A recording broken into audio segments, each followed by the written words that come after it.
ஏசாயாவின் தீர்க்க தரிசன புஸ்தகம் 59வது அதிகாரத்தினுடைய 19வது வசனத்தை எல்லாரும் சேர்ந்து வாசிக்கலாம். அப்பொழுது சூரியன் அஸ்தமித்த திசை தொடங்கி கர்த்தரின் நாமத்திற்கும் சூரியன் உதிக்கும் திசை தொடங்கி அவருடைய மகிமைக்கும் பயப்படுவார்கள். வெள்ளம் போல சத்துரு வரும்போது கர்த்தருடைய ஆவியானவர் அவனுக்கு விரோதமாக கொடியேற்றுவார். இன்னொரு விஷயம் கூட அந்த கடைசி இதை வாசிக்கலாம்.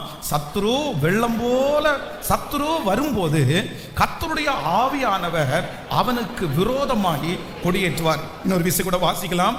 வெள்ளம் போல சத்துரு வரும்போது கர்த்தருடைய ஆவியானவர் அவனுக்கு விரோதமாய் கொடியேற்றுவார். ஆண்டவருடைய வார்த்தைக்காக நான் காத்திருந்த போது ஆண்டவர் என்னுடைய இருதயத்திலே வைத்த ஒரு வார்த்தை, வெள்ளம் போல சத்துரு வரும்போது ஆவியானவர் கொடியேற்றுவார். ஆமென். உங்களுக்கு விரோதமாய், குடும்பங்களுக்கு விரோதமாய், வேலைக்கு விரோதமாய் ஒருவேளை நிறைய சத்துருக்கள் பெருகி இருக்கலாம். வேதம் சொல்லுகிறது அது காற்றாட்டு வெள்ளம் போல ஒருவேளை சத்துரு வரலாம். வெள்ளம் வரும்போது சில நேரங்களில் நீங்க செய்தித்தாள்களில் வாசிப்பீங்க. கடந்த சமீபமான வருஷங்களில் கூட ஒரு பெரிய மழை வெள்ளம் தமிழ்நாட்டில் ஒரு பகுதியை ராத்திரி தூங்கிட்டு இருக்கும்போது பல நூற்றுக்கணக்கான ஜனங்கள் அந்த இடத்துல இறந்தாங்க. அப்ப அந்த இடத்துல சர்ச் பண்ணும்போது இது எப்படி நடந்துச்சு, ஏன் ஜனங்கள் ஓடலையா, ஜனங்கள் தப்புவிக்கலையா, அப்போ அது எவ்வளவு நேரத்தில் நடந்துச்சு அப்படின்னு சொன்னா அவங்கெல்லாம் தூங்க போகிற வரைக்கும் ஒண்ணுமே இல்லை. அந்த தூங்க போகிற சில நிமிஷத்துக்குள்ள காற்றாற்று வெள்ளம் அத்தனை குடும்பத்தையும் நிக்கரகம் பண்ணிருச்சு அப்படின்னு நம்ம செய்திகளில் எல்லாம் வாசித்தோம். அப்போ ஒரு வெள்ளம் என்கிறது நமக்கு நம்முடைய சிந்தனைக்கு அப்பாற்பட்ட திடீரென்று கட்டுப்படுத்த முடியாத ஒரு பிரச்சனையை தான் வேதம் வெள்ளம் என்று சொல்கிறது. ஆனா ஆண்டவர் என்ன வாக்கு கொடுக்கிறார் அப்படின்னா, உங்க வாழ்க்கையில வெள்ளம் போல சத்துரு வந்தாலும் உங்களுடைய நாலேஜுக்கு இல்லாம, உங்களுடைய கட்டுப்பாட்டுக்கு மிஞ்சி ஒருவேளை நீங்கள் எதிர்பாராத ஒரு பிரச்சனை கடந்த மாதத்திலிருந்து உங்களை தேடி வரலாம். ஆனால் ஆண்டவர் வாக்கு கொடுக்கிறார், வெள்ளம் போல சத்துரு வந்தாலும் உங்களுக்காக எனக்காக கொடியேற்றுகிற ஒரு ஆவியானவருடைய வல்லமை இந்த மாதம் வெளிப்படும். இந்த மாதம் உங்களுடைய பிரச்சனையிலே என் தேவன் கொடியேற்றுவேன் என்று கர்த்தர் வாக்கு கொடுக்கிறார். உங்களுக்கு தூரத்தில் இருந்து வருகிற அந்த பிரச்சனை, அல்லேலூயா, அதை பார்த்து மனம் உடைந்து போய் பயத்தோடு இருக்கிற கர்த்தருடைய பிள்ளைகளே, ஆண்டவர் வாக்கு கொடுக்கிறார், நீ அந்த காற்றாட்டு வெள்ளத்துக்கு பயப்படாதே. வெள்ளம் போல சத்துரு வரும்போது பயப்படாதே. பெரிய தோற்றத்தோடு வரும்போது நீ பயப்படாதே. நான் உனக்காக கொடியேற்றுவேன் என்று கர்த்தர் வாக்கு கொடுக்கிறார். இந்த மாதம் பரிசுத்த ஆவியானுடைய கொடி உங்களுடைய வீட்டிலே பறக்கும். இந்த மாதம் பரிசுத்த ஆவியானவர் உங்களுக்காக உங்கள் வேலை ஸ்தலத்திலே ஒரு கொடி ஏற்றுவார். உங்களுடைய பிரச்சனையின் மத்தியிலே கர்த்தர் வாக்கு கொடுக்கிறார், இந்த மாதம் நான் பரிசுத்த ஆவியானவர் உங்களுக்காக கொடியேற்றுவார். சத்துரு வெள்ளம் போல வரும்போது ஆவியானவர் எனக்காய் கொடியேற்றுவார். ஆவியானவர் எனக்காய் கொடியேற்றுவார். கர்த்தருடைய பிள்ளைகளே, ஒரு யுத்தம் நடக்கும் போது பொதுவாக யுத்தத்திலே நிறைய பார்ட் இருக்குது. முன்னாடி நிற்கிறவங்க யாரு, ஆயுதம் வைத்திருக்கிறவங்க யாரு, பெரிய குதிரைகளில் வருகிறவங்க யாரு, இப்படி ஒவ்வொருத்தருக்கும் ஒவ்வொரு வேலை கொடுத்திருப்பார்கள். அதுல ஒரு முக்கியமான வேலை யாருக்கு கொடுத்திருப்பாங்க அப்படின்னு சொன்னா, ஒருத்தரை கொடி ஏற்றுகிறதற்காக ஒருத்தரை நியமிச்சிருப்பாங்க.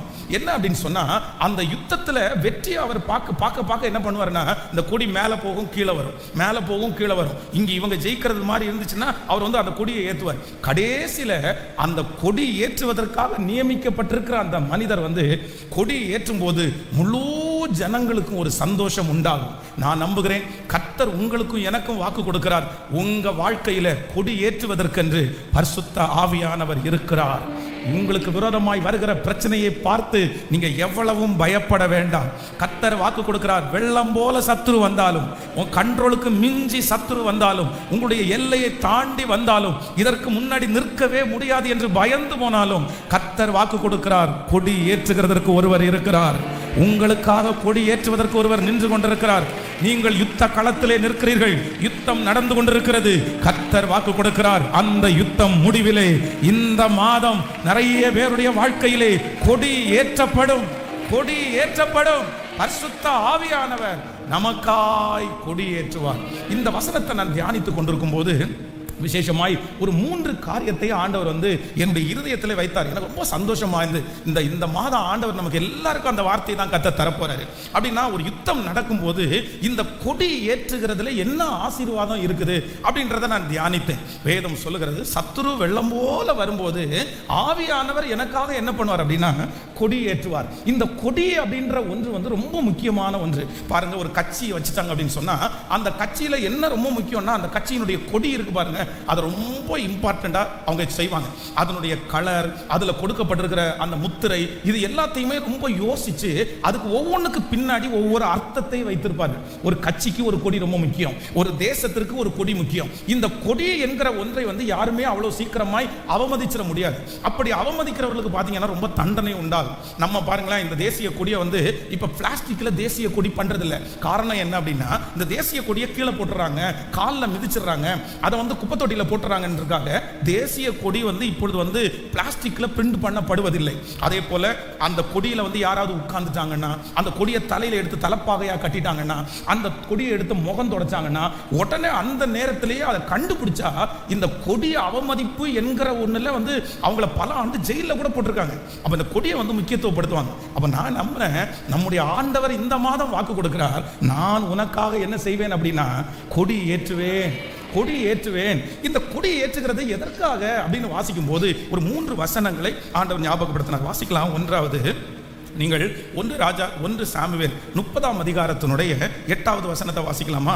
1 சாமுவேல் 30ஆம் அதிகாரம் 8வது வசனம். தாவீது கர்த்தரை நோக்கி, நான் அந்த தண்டை பின்தொடர வேண்டுமா, அதை பிடிப்பேனா என்று கேட்டான்.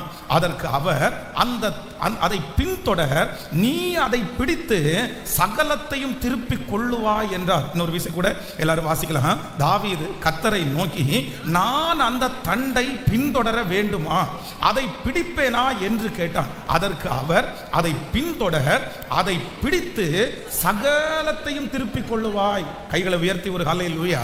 கர்த்தருடைய பிள்ளைகளை ஒன்று நினைத்துக் கொள்ளுங்கள்.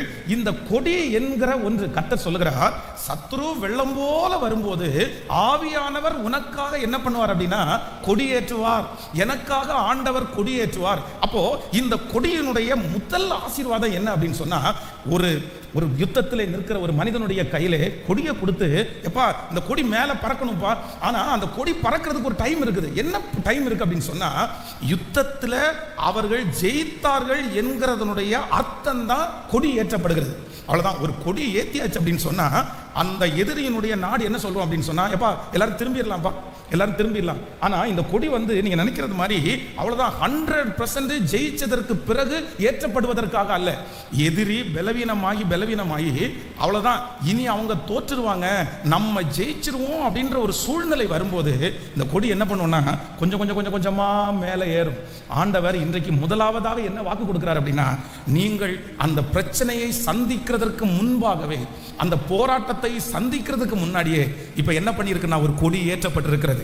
இந்த கொடி வந்து இப்ப ஏற்றப்படக்கூடாது, ஜெயித்ததற்கு பிறகுதான் ஏற்றப்பட வேண்டும். இது வின் பண்ணதுக்கு அப்புறம் தான் இந்த கொடி ஏற்றப்படணும். ஆனா நிறைய பேருடைய வாழ்க்கையில கொடி முன்னாடியே ஏற்றப்பட்டிருக்கிறது. காரணம் என்ன அப்படின்னா, இந்த யுத்தத்தில் கர்த்தர் வாக்கு கொடுக்கிறார், எதிரி அல்ல, நீங்கள் ஜெயிப்பீர்கள் என்கிறதை கர்த்தர் முன்கூட்டியே ஆண்டவர் யுத்தத்தை தொடங்குறதற்கு முன்பாகவே, யுத்தம் நடந்து கொண்டிருக்கும் போதே உங்களுக்காக ஒரு கொடி ஏற்றப்பட்டு கொண்டிருக்கிறது. இந்த சத்தத்தை கேட்டுக்கொண்டிருக்கிற யாரோ ஒருவர், ஐயோ இந்த யுத்தத்தில் நான் ஜெயிப்பேனா, இந்த யுத்தத்தில் நான் தோற்று போயிருவேனா, இந்த யுத்தத்தை தொடங்குறதற்கு கூட எனக்கு பலன் இல்லையே, இந்த யுத்தத்தினுடைய முடிவு என்ன ஆகும், இந்த சூழ்நிலையினுடைய முடிவு என்ன ஆகும். ஆனால் ஆண்டவர் இன்றைக்கு திரும்பி பார்க்க சொல்லுகிறார். நீங்கள் திரும்பி பார்க்கும்போது உங்களுக்காக ஒரு கொடி ஏற்றப்பட்டிருக்கிறது. அந்த கொடிக்கு என்ன அர்த்தம் என்றால், கர்த்தர் வாக்கு கொடுக்கிறார், இந்த யுத்தத்திலே ஜெயம் உங்களுக்கு என்று ஏற்கனவே நிர்ணயிக்கப்பட்டு விட்டது. நம்புறவங்க கரங்களை தட்டி, இந்த யுத்தத்திலே ஒரு தேவனுடைய பிள்ளை தோற்று போக போவது இல்லை. கர்த்தர் வாக்கு கொடுக்கிறார், இந்த யுத்தத்திலே நீ தோல்வி அடைய மாட்டாய், ஏற்கனவே ஜெயம் உங்களுக்காக குறிக்கப்பட்டிருக்கிறது. ஆமென். சத்துரு வெள்ளம் போல வரும்போது ஆவியானவர் எனக்காக கொடியேற்றுவேன். அதைத்தான் இந்த வேத வசனத்தில் வாசித்தோம்.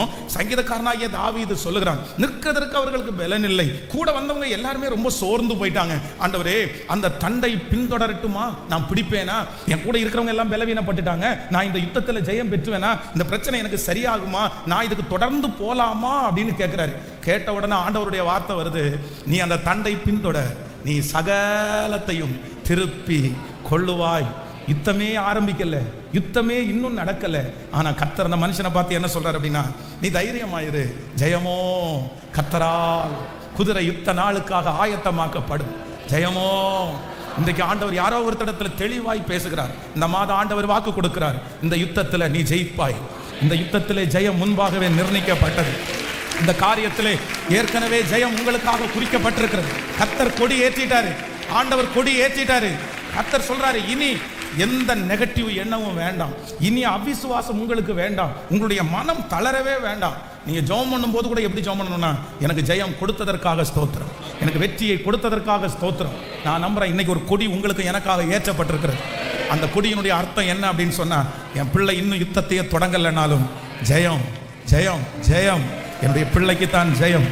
முடிவு உங்கள் பக்கத்துல தான், முடிவு உங்க பக்கத்துல தான். கர்த்தர் வாக்கு கொடுக்கிறார், காரியம் எப்படி வேண்டும் என்றாலும் மாறட்டும், எப்படி வேண்டும் என்றாலும் மாறட்டும். யுத்தத்துல அந்த பக்கத்துல ஜெயிக்கும் போது அந்த பக்கத்துல கை தட்டலாம், இந்த பக்கத்துல ஜெயிக்கும் போது இந்த பக்கத்துல கை தட்டலாம். ஆனா எல்லாருடைய கண்ணும் எதை பார்க்கும் அப்படின்னு சொன்னா, யார் ஜெயிக்க போறா, யார் ஜெயிக்க போறா. ஆனா ஆண்டவர் நமக்கு வாக்கு கொடுக்கிறார், ஜெயத்தை முன்னாடியே கர்த்தர் எழுதி இருக்கிறார். யாரும் ஜெயிக்கிறதை குறித்து நீங்க வருத்தப்படவே வேண்டாம். என்னமோ தெரியல, அவங்க தான் ரொம்ப போறது மாதிரி தெரியுது. கர்த்தர் உங்க கரத்தை பிடிச்சி சொல்றாரு, முடிவில் ஜெயமோ, முடிவில் உங்க கொடி ஏற்றப்படும், உங்களுக்காக ஒரு கொடி பறக்கிறது. கர்த்தர் சொல்கிறார், நான் உனக்கு ஆயத்தம் பண்ணி இருக்கிறதை உங்க கண் காணல, உங்க காது கேட்கல. ஆனால் கர்த்தர் உலக தோற்றத்திற்கு முன்னே, உருவாக்கும் முன்னே ஒரு ஜெயத்தை கர்த்தர் எழுதி வைத்திருக்கிறார். இந்த போராட்டத்தை பார்த்து பயப்படாதிருங்கள், இந்த சூழ்நிலையை பார்த்து பயப்படாதிருங்கள். இன்றைக்கு மற்றவர்கள் ஜெயிக்கிறதை குறித்து கர்த்தர் சொல்கிறார், நீ சோர்ந்தே போகாதப்பா, நீ சோர்ந்தே போகாத, முடிவிலே உனக்கு ஜெயத்தை கொடுக்கிற கர்த்தர். நம்புறவங்க மட்டும் கையை மேலே உயர்த்தி முழு பலத்தோடு கூட, எஸ், கர்த்தர் வாக்கு கொடுக்கிறார், உனக்காக நான் கொடி ஏற்றுகிறேன், உங்க பிள்ளைகளுக்காக நான் கொடி ஏற்றிட்டேன். சொல்லுங்க, நன்றி ஆண்டவரேன்னு சொல்லுங்க, முழு பலத்தோட கூட, முழு பலத்தோட கூட. இல்ல மகனே, அந்த காரியத்தை குறித்து பயப்பட வேண்டாம், எவ்வளவு பெரிய பராக்கிரமசாலிகளை குறித்து பயப்பட வேண்டாம், உனக்கு விரோதமாக யுத்தம் பண்ணுகிற அந்த மனுஷன் எவ்வளவு பெரிய நபரா இருந்தாலும் பயப்பட வேண்டாம். கர்த்தர் வாக்கு கொடுக்கிறார், ஜெயத்தை நான் ஏற்கனவே உனக்காக அறிவித்தேன், உனக்காக ஒரு கொடி பறந்து கொண்டிருக்கிறது, முன்னறிவிக்கப்பட்டு விட்டது. இந்த காரியத்திலே ஜெயம் உங்களுக்கு தான், இந்த காரியத்திலே ஜெயம் உங்களுடைய குடும்பத்திற்கு தான், இந்த காரியத்திலே ஜெயம் திருச்சபைக்கு தான், இந்த காரியத்திலே ஜெயம் நமக்கு தான்.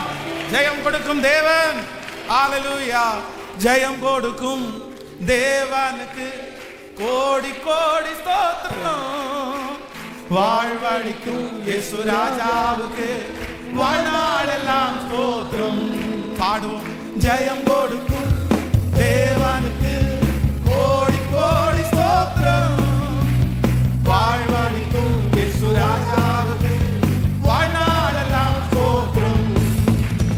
அல்லேலூயா அல்லேலூயா பாடுவே, ஆனந்த துனியா உயர்த்துவே. அல்லேலூயா அல்லேலூயா பாடுவே, ஆனந்த துனியா உயர்த்துவே. ஜெயம் கொடுக்கும் தேவனுக்கு கோடி கோடி ஸ்தோத்திரம். வாழ்வழிக்கும் இயேசு ராஜாவுக்கு வாழ்நாளெல்லாம் ஸ்தோத்திரம். ஹalleluya. சத்துரு வெள்ளம் போல வரும்போது ஆவியானவர் எனக்காக கொடியேற்று. இந்த மாதம் நம்ம விசுவாசிக்க வேண்டிய ஒரு வாக்கு தத்தம், சத்துரு வெள்ளம் போல வரும்போது ஆவியானவர் எனக்காக கொடியேற்று, எனக்காக ஒரு கொடி ஏற்றப்பட்டிருக்கிறது. என்னுடைய முதல் அர்த்தம் என்ன அப்படின்னு சொன்னா, கர்த்தர் வாக்கு கொடுக்கிறாரு, நீ யுத்தத்தை ஆரம்பிக்கிறதுக்கு முன்னாடியே உனக்கு வெற்றியை யாருமே அறிவிக்க மாட்டாங்க. ஆனா கர்த்தர் வாக்கு கொடுக்கிறார், நீ பயப்படாத, என்ன நடந்தாலும் யோசிக்காத. ஜெயம் யாருக்கு அப்படின்னா, முடிவிலே நீ தான் ஜெயிப்பாய். என்ன நடந்தாலும் நம்ம தான் ஜெயிக்க பண்ண போறோம். கர்த்தர் உங்களை என்னை தான். இந்த காரியத்தை குறித்து, காரியம் எப்படி வேணாலும் மாறி மாறி மாறி மாறி மாறி வரலாம். ஆனா உங்க இருதயம் ஒன்றை மட்டும் நம்பட்டும், முடிவில் யாருக்கு தான் ஜெயம் அப்படின்னு சொன்னா, எனக்கே ஜெயம் கொடுக்கிற தேவன். அது காரியம் சமயம் வரும்போது கர்த்தர் மாற்றுவார். அந்த ஸ்கோர் பாருங்க, சில நேரத்தில் முடிவு எடுப்பாங்க. அது அந்த கிரிக்கெட் எல்லாம் நிறைய பேர் பார்ப்பாங்க பாருங்களேன். இந்த கடைசியில் 6 பாலுக்கு 20 ரன்னு தேவை அப்படின்னும் போது முழு உலகம் நிறைய நேரத்தில் பதட்டமாக அப்படியே இருப்பாங்க. ஏன் அப்படின்னா அந்த முடிவை அவங்களால தெரிஞ்சுக்கவே முடியாது. படபடப்பாக இருக்கும். அடிப்பாங்களா அடிக்க மாட்டாங்களா, ஐயோ இந்த 3 பாலையும் அவன் அட்டன் பண்ணாதான், இந்த 3 பாலில் 2 பால் 6 அடிச்சாதான் அப்படின்லாம் இருக்கும் பாருங்களேன். மொத்த பேரும் ஈகராக வெயிட் பண்ணுவாங்க. அதர் டீமும் 2 பேருக்குமே தெரியாது. ஆனால் கடைசியில் பார்த்தீங்கன்னா ஒரு டீம் ஜெயிக்கும் பாருங்களேன், ஆனால் அந்த டீமுடைய ஜெயம் ஏற்கனவே முன்னறிவிக்கப்பட்டிருக்கிறது. நான் நம்புகிறேன் கடைசி நேரம் வரைக்கும் நிறைய மாற்று கருத்துக்கள் இருக்கலாம், நிறைய பேருடைய பார்வை வித்தியாசமாக இருக்கலாம். ஆனால் ஆண்டவர் முன்னாடியே உங்களுக்கு சொல்லிட்டாரு, நீ யுத்தத்தை ஸ்டார்ட் பண்ணுறதுக்கு முன்னாடியே சொல்லிட்டாரு, நீ பயமே படாத, ஜெயம் கொடி கர்த்தர் ஏற்றி. இது தீர்க்க தரிசனமான வார்த்தை, இது தீர்க்க தரிசனமான வார்த்தை, இது தீர்க்க தரிசனமான வார்த்தை. கர்த்தர் சொல்லுகிறார், இந்த யுத்தம் உங்களுடையது அல்ல, இந்த யுத்தத்தை பண்ண போகிறவர் கர்த்தர், இந்த யுத்தத்திற்கு முன்னின்று நடத்த போகிறவர் கர்த்தர். அவர் ஆரம்பித்த யுத்தம் தோற்பது இல்லை, அவர் இருக்கிற யுத்தம் தோற்பதே இல்லை. ஹல்லேலூயா. நம்பர் 2, இரண்டாவதாக இந்த கொடி என்கிறதனுடைய அர்த்தம் அப்படி அதை குறித்து நான் தியானிக்கும் போது ஒரு வசனத்தை வாசிச்சேன், எடுத்துக்கொள்ளலாம். ஏசாயாவின் தீர்க்க தரிசன புஸ்தகம் 40ஆம் அதிகாரத்தினுடைய 2வது வசனத்தை வாசிக்கலாமா? ஏசாயாவின் தீர்க்க தரிசன புஸ்தகம் 40ஆம் அதிகாரத்தினுடைய 2வது வசனம் வாசிக்கலாம்.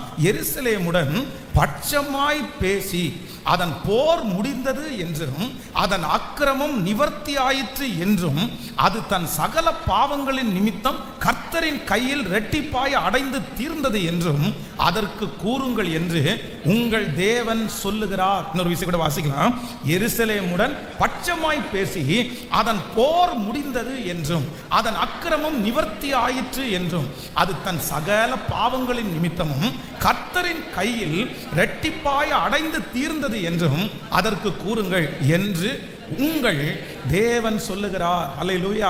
கர்த்தருடைய பிள்ளைகளே, ஒரு யுத்தம் நடந்து கொண்டிருக்கும் போது ஒரு கொடி ஏற்றப்பட்டால் முதலாவது அர்த்தம் அவ்வளவுதான், அந்த யுத்தத்தில் அவங்க ஜெயிச்சிட்டாங்க அப்படின்னு அர்த்தம். இரண்டாவது என்ன அர்த்தம் அப்படின்னு சொன்னா, இதுக்கு மேல என்ன பண்ணக்கூடாது அப்படின்னா போர் போடக்கூடாது. அதைத்தான் கர்த்தர் வாக்கு கொடுக்கிறார். எருசலேமிடத்திலே போய் பட்சமாய் பேசி ஒன்னு சொல்லுங்க, ஆவியானவர் கொடி ஏற்றிட்டாரு, இனி யுத்தம் பண்ண வேண்டாம், யுத்தம் முடிவிற்கு வந்தது. நான் நம்புகிறேன் இந்த மாதம் ஆண்டவர் உங்க எல்லாருக்கும், நமக்கு எல்லாருக்கும் கர்த்தர் வாக்கு கொடுக்கிறார், நான் கொடி ஏற்றிட்டேன். இந்த கொடி ஏற்றினதுக்கு அர்த்தம் என்ன அப்படின்னு சொன்னா, யுத்தம் முடிந்தது, யுத்தம் முடிந்தது. நான் தீர்க்க தரிசனமாய் சொல்லுகிறேன், அநேகருடைய யுத்தத்திற்கு கர்த்தர் இந்த மாதத்திலே ஒரு முடிவை கர்த்தர் கொண்டு வர போகிறார். அநேக பிரச்சனைகளுக்கு கர்த்தர் ஒரு முடிவை கொண்டு வர போகிறார். நிச்சயமாகவே முடிவு உண்டு. உன் நம்பிக்கை வீண் போகாது. அந்த போராட்டத்திற்கு ஒரு முடிவை கர்த்தர் கொண்டு வர போகிறார். ஆவியானவர் ஏற்றுகிற அந்த கொடியை அநேகர் பார்த்து, அதுவும் உங்களுக்கு விரோதமாய் எழும்பி இருக்கிற சத்துரு பார்த்து என்ன சொல்ல போறார் அப்படின்னா, இன்று கண்ட எகிப்தியனை இனி என்றுமே காண்பது இல்லை. ஆமென். சத்துரு இனி உட்புகுதல் இருக்கவே இருக்காது. இஸ்ரவேல் ஜனங்களை எகிப்திலிருந்து கர்த்தர் அழைத்து கொண்டு போய் கானான் தேசத்திலே இருக்கிற ஏத்தியர், எபூசியர், கிர்காசியர் எல்லாரையும் துரத்தி விட்டு பாலும் தேனும் ஓடுகிற ஒரு இடத்திலே சமாதானமாய் உட்கார வைப்பாரே. ஆனால் அங்கு பயப்படுத்துவார் இல்லை, அங்கே அச்சுறுத்துவார் அந்த இடத்துல இல்லை, அங்கே பிடுங்குவார் அந்த இடத்துல இல்லை, அங்கே சமாதான குறைவு இல்லை. கர்த்தர் வாக்கு கொடுக்கிறார், நான் யுத்தமே இல்லாத ஒரு சமாதானமான இடத்திலே உன்னை கொண்டு போய் வைப்பேன் என்று இஸ்ரவேல் ஜனங்களுக்கு வாக்கு கொடுத்த அந்த தேவனுடைய மகிமை இந்த சத்தத்தை கேட்டுக்கொண்டிருக்கிற ஒவ்வொருத்தர் மேலும் இப்பொழுது கடந்து வருகிறது. சத்துரு வெள்ளம் போல வரும்போது ஆவியானவர் எனக்காய் கொடியேற்றுகிறார். அவர் வாக்கு கொடுக்கிறார், இந்த யுத்தம் முடிவிற்கு வந்தது, இந்த யுத்தம் முடிவிற்கு வந்தது. சீரியருடைய தண்டுகள் பின்பு வரவே இல்லை. அவ்வளவு நாட்களும் சீரியர்கள் வந்து இஸ்ரவேல் ஜனங்களை துன்புறுத்திட்டே இருந்தாங்க. ஆனா ஆண்டவர் வாக்கு கொடுக்கிறார், ஒரு தீர்க்கதரிசியை எழுப்பிட்டாரு. அதற்கு பிறகு சீரியருடைய தண்டுகள் இஸ்ரவேலை தொந்தரவு பண்ணவே இல்லையாமா. காரணம் என்னன்னா, என்னுடைய ஆண்டவர் கொடி ஏற்றினார். இந்த மாதம் உங்களுக்கு நடக்க போகிறது, இந்த மாதம் உங்களுக்கு நடக்க போகிறது. கர்த்தர் வாக்கு கொடுக்கிறார், நான் உனக்கு கொடி ஏற்றி இருக்கிறேன், நான் உனக்கு கொடி ஏற்றி இருக்கிறேன். இந்த கொடியினுடைய அர்த்தம் என்ன அப்படின்னு சொன்னா, போர். சொல்லுங்க பார்க்கலாம், போர் முடிந்தது. எல்லாரும் சொல்லுங்க, போர் முடிந்தது. இனி அந்த பயம் இல்லை, இனி அந்த நஷ்டம் இல்லை, இனி அந்த இழப்பு இல்லை, இனி அந்த ஆக்சிடென்ட் இல்லை. ஹல்லேலூயா. இது தீர்க்க தரிசனமான வார்த்தை. நம்புறவங்க கைகளை உயர்த்தி அறிக்கை செய்யுங்க, அறிக்கை செய்யுங்க, அறிக்கை செய்யுங்க. நான் என் கண்ணுக்கு முன்னாடி தரிசனத்தில் கொண்டு வரேன். ஹல்லேலூயா. இந்த இடம் முழுக்க தேவனுடைய ஒரு பெரிய கொடி ஏற்றப்பட்டிருக்கிறது. கர்த்தர் ஒரு பிரம்மாண்டமான கொடி இங்கே ஏற்றுகிறார். அந்த கொடியினுடைய அர்த்தம், இனி போராடுகிறவர்கள் இல்லை, இனி வழக்காடுவோர் இல்லை, இனி எதிரிகள் இல்லை, இனி உன் பட்சத்திலே ஒருவரும் வர முடியாது. இயேசுவின் நாமத்தினால, இயேசுவின் நாமத்தினால இந்த வார்த்தை அப்படியே விசுவாசிக்கிறவர்கள் நடப்பதாக. இந்த காதுகள் எந்த காதுகள் எல்லாம் கேட்கிறதோ அங்கெல்லாம் இந்த வசனம் இப்பொழுது நிலைப்படுவதாக. இனி சத்துரு உள்புகுதல் இருக்காது. உன் வழியாய் சத்துரு வருவது இல்லை. வாதை உன் கூடாரத்தை அணுகாது. உனக்கு விரோதமாய் உருவாக்கப்படும் எந்த ஆயுதமும் அது வாய்க்காதே போகும். ஒரு வழியாய் வருகிற சத்துரு 7 வழியாய் அக்கினி அக்கினி அக்கினி அக்கினி. ஆவியானவரே, உம்முடைய பரலோக மகிமை, உம்முடைய பிரசன்னம் இப்பொழுது கொடி ஏற்றப்படுவதாக. சத்துரு வெள்ளம் போல வரும்போது எங்களுக்காய் கொடி ஏற்றுகிற ஆவியானுடைய பெரிய மகிமை ஊற்றப்படுவதாக, ஊற்றப்படுவதாக. அல்லேலூயா. எத்தனை பேர் விசுவாசிக்கிறீர்கள்? நம்பர் 1, எனக்காக ஆவியானவர் கொடி ஏற்றுவார்.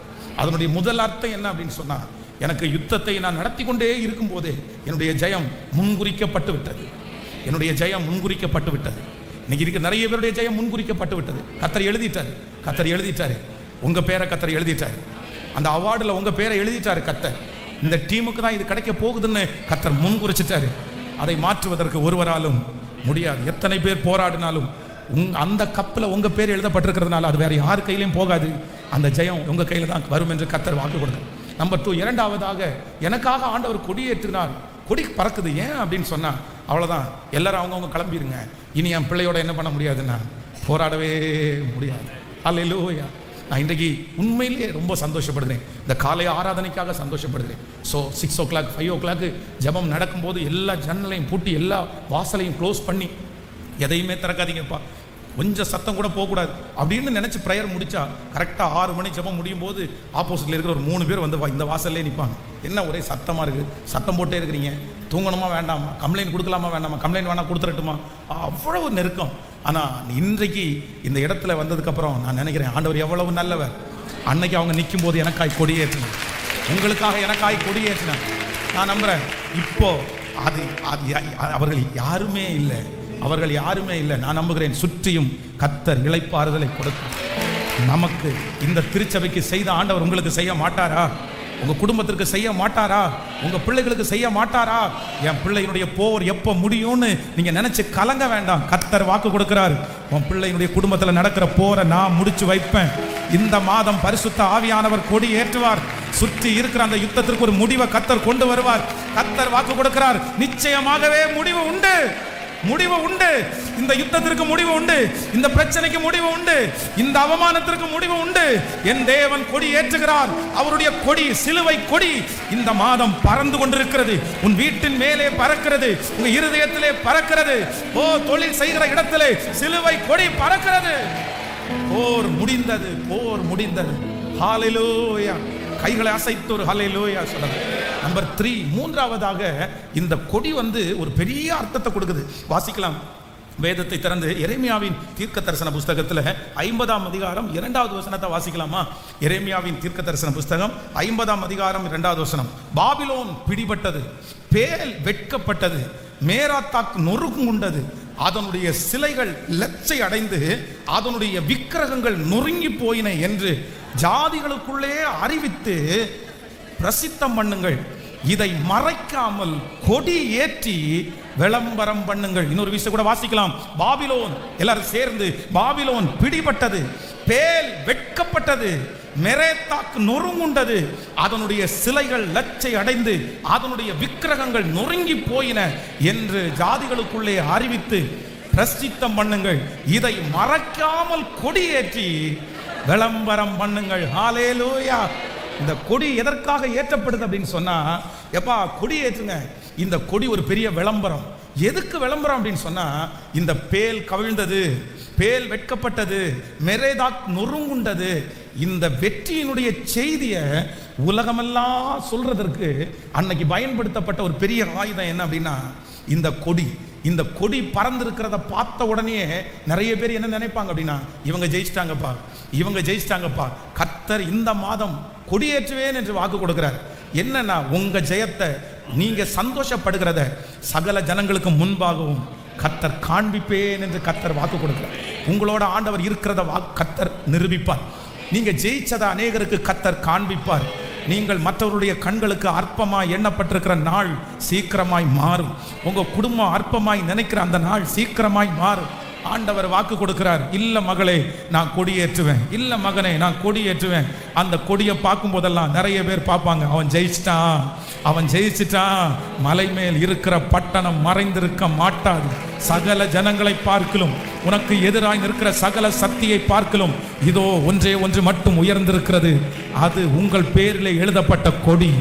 அந்த கொடி கர்த்தர் வாக்கு கொடுக்கிறார், சகல ஜனங்களுக்கு முன்பாகவும் நான் உன்னை தெரியப்படுத்துவேன், நான் வெளியரங்கப்படுத்துவேன், நான் விளம்பரப்படுத்துவேன். மலை மேல் இருக்கிற பட்டணம் மறைந்திருக்க மாட்டாது. இந்த மாதம் இந்த பலிபீடத்திலிருந்து கர்த்தருடைய வார்த்தை வருகிறது. சிலரை கர்த்தர் அங்கீகரிக்க போறார், சிலரை கர்த்தர் எடுத்து உன்னதத்தில் உட்கார வைக்க போறார், சிலரை நிறைய பேர் பிரமிப்பாய் பார்க்க போகிறார்கள். கர்த்தர் வாக்கு கொடுக்கிறார், நான் உனக்காக கொடியேற்றுவேன். உங்க ஜெயத்தை குறித்து அநேகருக்கு இந்த மாதம் ஆண்டவர் தெரியப்படுத்துவேன்.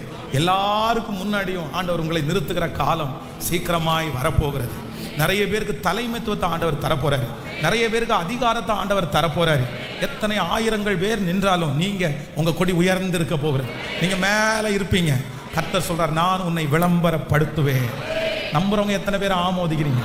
உங்களை நிறைய பேருக்கு தெரிகிற அளவுக்கு கர்த்தர் கொண்டு வருவாரு. உங்க எதிரிகள் பார்ப்பார்கள், உங்க கொடி உயர பறந்திருக்கும்.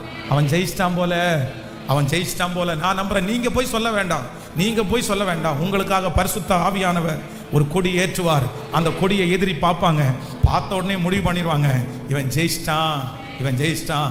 நீங்க ஜெயிச்ச செய்தி உங்கள் எதிரிகளுக்கு போய் சேரும். நீங்கள் ஜெயித்த அந்த செய்தி உங்களை சுற்றி இருக்கிறவர்களுக்கு போய் சேரும். உங்களை குறைவாய் நினைத்த நிறைய பேருக்கு இந்த மாதம் ஆண்டவர் வாக்கு கொடுக்கிறார், நான் நீ ஜெயிச்ச செய்தியை அவங்களுக்கு கண்டிப்பா நான் சொல்லுவேன். ஹல்லேலூயா. எத்தனை பேர் விசுவாசிக்கிறீர்கள்? சத்துரு வெள்ளம் போல சத்துரு வரும்போது ஆவியானவர் எனக்காய் கொடியேற்றுவேன். இப்போ அந்த பிக்சரை உங்க கண்ணுக்கு முன்னாடி கொண்டு வாங்க. ஒரு பெரிய காற்றாட்டு வெள்ளம் போல ஒரு யுத்தம் அப்படியே உங்களுக்கு நேராய் வருகிறது. ஆனா இங்க பின்னாடி இன்னும் ஒருத்தர் மட்டும் கொடியை ஓங்கி பிடிக்கிறாரு. அதுக்கு 3 காரணம் இருக்குது. நம்பர் 1, முதலாவதாக நீ எவ்வளவு வீரியமா வந்தாலும் என் பிள்ளை ஜெயிச்சிருவான். ஜெயம் அவனுக்கு தான், ஜெயம் அவனுக்கு தான். கர்த்தர் முதலாவது கொடி ஏற்றுறாரு. 2வதாக கர்த்தருடைய கொடி ஏற்றுது. நீ தயவு செய்து பின்னாடி போப்பா, நிறுத்தி இருப்பா, என் பிள்ளை ஜெயிச்சிட்டான், போரை கர்த்தர் நிறுத்துகிறார். 3வதாக அந்த கொடி கர்த்தர் வாக்கு கொடுக்கிறார், இல்ல சத்துருக்கள் எல்லாருக்கும் என் பிள்ளை ஜெயிச்சான் என்கிறதை விளம்பரப்படுத்துகிறார். ஹல்லேலூயா. வெள்ளம் போல சத்துரு வந்தாலும் ஆவியானவர் இந்த மாதம் தீர்க்க தரிசனமான வார்த்தை, வெள்ளம் போல சத்துரு வந்தாலும் ஆவியானவர் எனக்காய் கொடி ஏற்றுவேன். ஒரு 10 டைம் சத்தமா எல்லாரும் சொல்லுங்க, வெள்ளம் போல சத்துரு வந்தாலும் ஆவியானவர் எனக்காய். சொல்லுங்க எல்லாரும் சத்தத்தை உயர்த்தி, வெள்ளம் போல சத்தம். நன்றியப்பா, நன்றியப்பா. சொல்ல சொல்ல மகிமை. ஹல்லேலூயா. என்னுடைய தரிசன கண்களாய் நான் பார்க்கிறேன், என்னுடைய தரிசன கண்களால் நான் பார்க்கிறேன். ஓ ஹல்லேலூயா. வெள்ளம் போல சத்தான் வந்தாலும் ஆவிதாமே கொடி பிடிப்பா.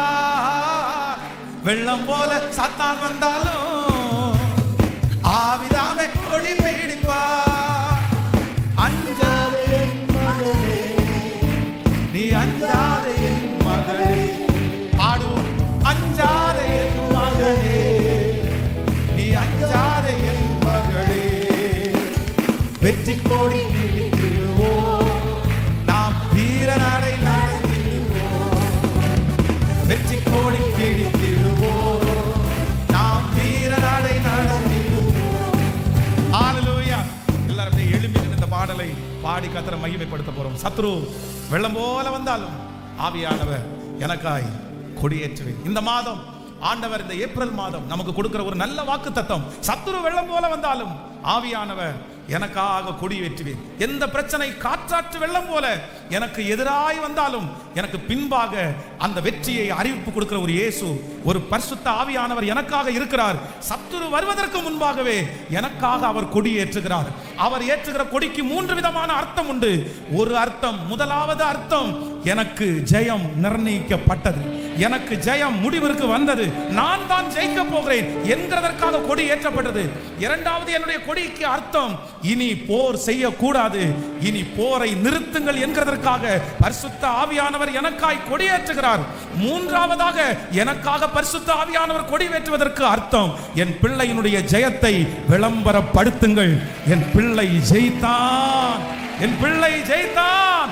வெள்ளம் போல சத்துரு வந்தாலும் ஆவியானவர் கொடியேற்றுவார், கொடியேற்றுவார். எவ்வளவு பெரிய பிரச்சனை வந்தாலும் உங்கள் இருதயம் கலங்கவே வேண்டாம். உங்களுக்காக பரிசுத்த ஆவியானவர் கொடி ஏற்றிவிட்டார். ஜெயம் நிர்ணயிக்கப்பட்டது. நம்புறவர்கள் கரங்களை தட்டி ஆமென். இந்த பாடலை எல்லாரும் கரங்களை தட்டி வெள்ளம் போல நன்றி அப்பா. வெள்ளம் போல சத்தான் வந்தாலும் ஆவிதாமே கொடி ஏறிப்பா.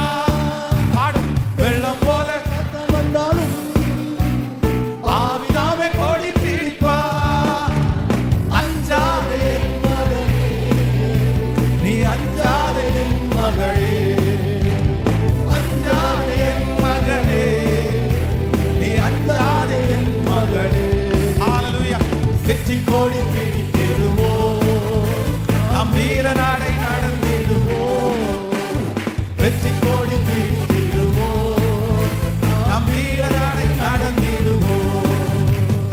1000 தான் துன்பம் வந்தாலும் அணுகாது, அணுகாது.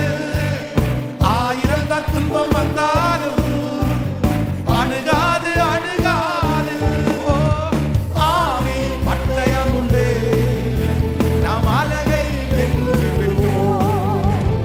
ஆவி பட்டயம் உண்டு, நாம் அழகை வென்று விடுவோம். சேர்ந்து சொல்லுங்க, வெற்றி கோடி பிடித்திடுவோம், நாம் வீர நடை நடத்திடுவோம். வெற்றி கோடி பிடித்திடுவோம், வீர நடை நடத்திடுவோம். காடானாலும் மேடானாலும் என் கர்த்தருக்கு பின்னாடவோம். காடானாலும் மேடானாலும் என் கர்த்தருக்கு பின்னாடவோம். காலமை கை வைத்தினோ, திரும்பி பார்க்க மாட்டோம். காலமை கை வைத்தினோ, இனி திரும்பி பார்க்க மாட்டோம். கைகளை மேல வெற்றி கோடி பிடித்திடுவோம். மகிமை, மகிமை. ஆவியானுடைய பலத்த கிரியை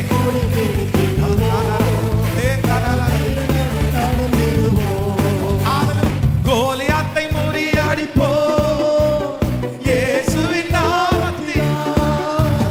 கோலியாத்தை முறியடிப்போம். நடக்கட்டுமப்பா இயேசுவின் நாமத்தினால். விசுவாச கேடயத்தால் நாம் பிசாசை வென்றிடுவோம். விசுவாச கேடயத்தால் நாம் பிசாசை வென்றிடுவோம். கைகளை மேல தட்டி வெற்றி கோடி பிடித்திடுவோம், நம் வீர நடை நடத்திடுவோம். வெற்றி கோடி பிடித்திடுவோம், நம் வீர நடை நடத்திடுவோம். கரங்களை தட்டி கர்த்தர் கொடுத்த வார்த்தைக்காக கரங்களை தட்டி நீ நல்லவர், நீ நல்லவர், நல்லவர், நல்லவர், நல்லவரப்பா, நல்லவர். உடைய பிள்ளைகள் ஒவ்வொருவருக்காக நான் ஜெபிக்கிறேன். இந்த மாதத்தை நீ தந்ததற்காக நன்றி ஆண்டவரே. இந்த காலையில் உடைய சத்தத்தை கேட்க பண்ணதற்காக நன்றி ஆண்டவரே. நன்றி அப்பா. வெள்ளம் போல சத்துரு வந்தாலும் நான் உனக்காக கொடி ஏற்று அப்பா. இந்த மாதத்தை எங்களுக்கு ஆசீர்வாதத்தை கொடுங்க ராஜா. நீர் இந்த உலகத்தில் வாழ்ந்த நாட்களில் அதிகமாய் பாடுபட்ட மாதமாதாப்பா. இந்த மாதத்தை நிறைய பேர் அனுசரிச்சுக்கிறாங்க. ஆனா நீங்க அதிகமாய் பாடுபட்ட மாதமும் அதுதான். நீர் எங்களுக்காக ஜெயத்தை கொடுத்த மாதமும் அதுதான். அந்த சூழ்நிலை ரொம்ப நாள் நீடிக்கல, அந்த சோதனை ரொம்ப நாள் நீடிக்கல, அந்த வருத்தம் ரொம்ப நாள் நீடிக்கல. என் தேவன் கல்லறைகளை பிறந்து உயிரோட எழுகிறவராய் எங்களுக்கு முன்பாக இருக்கிறீரே ஆண்டவரே. Thank you G. இந்த மாதம் ஜெயிக்கிற மாதமா மாறட்டும் ஆண்டவரே. நிறைய பேருடைய இருதயத்துக்குள்ள நீங்க ஒரு வெற்றியை கொடுங்க ஆண்டவரே. நீங்க உயிர்த்தெழுந்த அன்னைக்கு இந்த உலகத்துல எவ்வளவு பெரிய சந்தோஷம், எவ்வளவு பெரிய வெற்றி, அதே வெற்றி அதே சந்தோஷம் இந்த மாதத்துல இந்த சத்தத்தை கேட்கிற ஒவ்வொரு பிள்ளைகளுடைய வாழ்க்கையிலையும் அது நடக்கட்டும்னு சொல்லி நான் ஜெபிக்கிறேன் ஆண்டவரே. இறங்குங்கப்பா, இறங்குங்கப்பா. இந்த 40 நாள் ஜெபம் முடியும் போது ஒரு அற்புதம் நடக்கணும் ஆண்டவரே. அவங்க ஜெப குறிப்புகளுக்கெல்லாம் பதில் கிடைக்கணும் ஆண்டவரே. இந்த மாதம் ஒரு சாட்சி அல்ல, ஆயிரக்கணக்கான சாட்சிகள் எழும்பட்டும். இயேசுவின் நாமத்தினால குடும்பத்திற்கு விரோதமாய் போராடுகிற சர்ப்பத்தின் ஆவிகள், எல்லா அந்தகார கிரியைகள், தேவையற்ற கெட்ட சொப்பனத்தை கொண்டு வந்து சிதறடிக்க பண்ணுகிற வல்லமைகள், செய்வனை கட்டுகள், மாந்திரிக கட்டுகள், பொறாமைகள் இயேசுவின் நாமத்தினால இப்பொழுது சுட்டரிக்கப்படுவதாக, சுட்டரிக்கப்படுவதாக, இயேசுவின் நாமத்தினால சுட்டரிக்கப்படுவதாக. நன்றி ஆண்டவரே.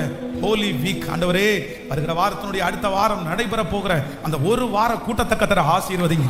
டெய்லி மார்னிங் நாங்க அதிகாலையில் எழும்பி உங்க சமூகத்தில் வந்து கிருபையை பெற்றுக் கொள்ளணும். இந்த மாதம் முழுக்க நீங்க பேசுகிறத நாங்க பார்க்கணும். குட் ஃப்ரைடே சர்வீஸ்ல ஆண்டவருடைய மகிமை விளங்கட்டும். ஈஸ்டர் ஆராதனையில ரட்சிக்கப்படாத ஜனங்கள் வரணும், அவங்க இந்த இடத்துல வந்து ரட்சிக்கப்படணும். ஆண்டவரே நன்றி. இந்த ஊழியத்தை தாங்குகிற பிள்ளைகளுக்காக ஜெபிக்கிறேன் ஆண்டவரே. 1000 மடங்கு ஆசீர்வதிங்க ஆண்டவரே. இந்த ஊழியத்தை நீங்க கனப்படுத்துறதற்காக நன்றி ஆண்டவரே. எத்தனையோ பிள்ளைகள் தசம பாகத்தினால, காணிக்கைகளினால ஆண்டவரே அவங்க பின்னாடி இருந்து தாங்குறாங்களே. ஒவ்வொரு காரியத்தையும், திருச்சபையினுடைய கடன் காரியங்கள் ஆண்டவர், ஒவ்வொரு காரியத்தை பார்த்து பார்த்து அன்பின் விருந்து இப்படி எல்லாம் உதவி செய்கிறாங்களே ஆண்டவரே, அவங்க நல்லா இருக்கட்டும் ஆண்டவரே. அவங்க கைகளை கர்த்தர் ஆசீர்வதிங்க ஆண்டவரே. நஷ்டங்கள் வரக்கூடாதப்பா, மருத்துவமனை செலவு வரக்கூடாது ஆண்டவரே. நன்றி அப்பா. சாப்பிடுகிற ஆகாரம், குடிக்கிற தண்ணீர், சுவாசிக்கிற காற்று, பண்ணுகிற பிரயாணம், செய்கிற வேலை, இவை எல்லாவற்றிலையும் என் ஆண்டவருடைய பிளஸ்ஸிங் ஆண்டவரே. குடிக்கிற தண்ணி, சுவாசிக்கிற காற்று, சாப்பிடுகிற ஆகாரம், பண்ணுகிற பிரயாணம், செய்கிற வேலை, இவை அனைத்திலையும் என் ஆண்டவருடைய ஆசீர்வாதம் என் பிள்ளைங்க அத்தனை பேருடைய தலையின் மேல் ஆமென் ஆமென் என்றும். இந்த மாதம் திருமண நாளை காண்கிற, பிறந்த நாளை காண்கிற பிள்ளைகள் மேல் ஒரு விசேஷித்த அனுக்கிரகம் இருப்பதாக ராஜா. எங்க கம்ஃபர்ட் சர்ச்சுக்கு நன்றி அப்பா. பில்லர்ஸ், தூண்களை எழுப்புங்க ஆண்டவரே, எழுப்புங்க ராஜா. இந்த ஊழியம் ஆண்டவரே இந்த பட்டணத்தோடையோ இந்த பகுதியோடையோ அல்ல, இது உலகமே சந்திக்கிற ஒரு ஊழியமா மாறட்டும். இங்க இருந்து ஒரு நதி கடந்து போய் எந்தெந்த இடத்துல எல்லாம் ஆத்துமாக்கள் மரித்து போக கிடக்குறாங்களோ அவங்களுக்கெல்லாம் ஜீவன் கொடுக்கிற அளவிற்கு இந்த நதி பாய்வி பறக்கிற ஆறை போல இப்பொழுது ஒவ்வொருத்தரையும் தொடுவதாக. இந்த ஊழியத்துல கூட நிக்கிற பிள்ளைகள் ஆண்டவரே ஆசீர்வதிக்கப்படுவார்களாக. Thank you Jesus. உங்க கிருபையின் கரங்களில் தாழ்த்தி நாங்கள் சமர்ப்பிக்கிறோம். எங்கள் பிள்ளைகள் கைகளில் வைத்திருக்கிற காணிக்கைகளை, தசம பாகங்களை ஆசீர்வதிப்பீராக. இயேசுவின் மூலம் ஜெபம் எடுக்கிறோம் நல்ல பிதாவே. என் ஆத்துமாவே கர்த்தரை ஸ்தோத்திரி, என் முழுவதுமே பரிசுத்த நாமத்தை ஸ்தோத்திரி. என் ஆத்துமாவே கர்த்தரை ஸ்தோத்திரி, கர்த்தர் செய்த சகல உபகாரங்களையும் மறவாதே. ஆமென். ஹல்லேலூயா, ஹல்லேலூயா.